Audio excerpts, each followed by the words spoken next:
Elon Musk को लगा तगड़ा झटका। भूचुंबकीय तूफान की चपेट में आकर कई सैटेलाइट हुए नष्ट। लॉन्च किए गए सैटेलाइट्स में से 80% हुए बर्बाद। 3 फरवरी को स्पेस एक्स ने 49 सैटेलाइट्स को उनकी कक्षा में लॉन्च किया, लेकिन एक भूचुंबकीय तूफान ने उनमें से लगभग 40 सैटेलाइट्स को बर्बाद कर दिया। बिलियनियर एलॉन मस्क की कंपनी स्टारलिंक ने मंगलवार रात एक ऑनलाइन अपडेट में कहा कि पिछले हफ्ते लॉन्च किए गए 49 में से 40 छोटे उपग्रह या तो वातावरण में फिर से प्रवेश कर गए या वे जल गए या फिर ऐसा होने के कगार पर है। स्पेस एक्स ने कहा कि पिछले शुक्रवार को एक भूचुंबकीय तूफान ने वातावरण को घना बना दिया, जिससे स्टारलिंक उपग्रह पर खिंचाव बढ़ गया, जिससे वे प्रभावी रूप से नष्ट हो गए।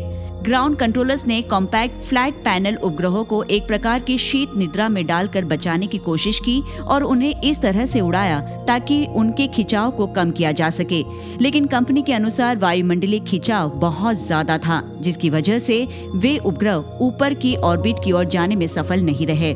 लगभग 2000 स्टारलिंक उपग्रह अभी भी पृथ्वी की परिक्रमा कर रहे हैं, जो दुनिया के हर कोने में इंटरनेट सेवा प्रदान कर रहे हैं।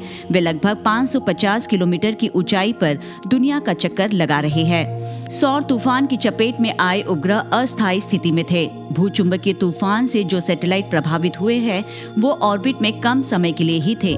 स्पेस एक्स ने ऐसा इसलिए किया ताकि ये सुनिश्चित हो सके कि कोई भी असफलता यदि तेजी से वातावरण में फिर से आ जाए तो इससे अन्य मिशनों के लिए कोई खतरा न हो।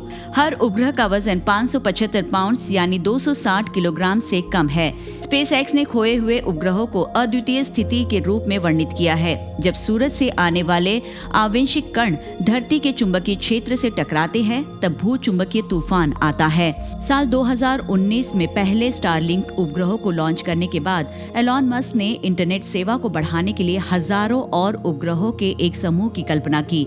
एस्ट्रोनॉमर्स इस बात को लेकर परेशान हैं कि इस घटना से धरती पर रात की निगरानी पर असर पड़ सकता है। एलॉन मस्क की महत्वाकांक्षी स्टारलिंक परियोजना को बड़े पैमाने पर हुए नुकसान के बाद उन्होंने ट्विटर पर एक गुप्त संदेश पोस्ट किया।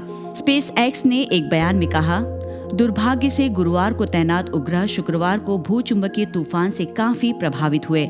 हमने पहले ही सौर तूफान से उपग्रहों पर बुरा असर होने की चेतावनी दी थी, लेकिन हमें नहीं पता था कि परिणाम इतने गंभीर होंगे।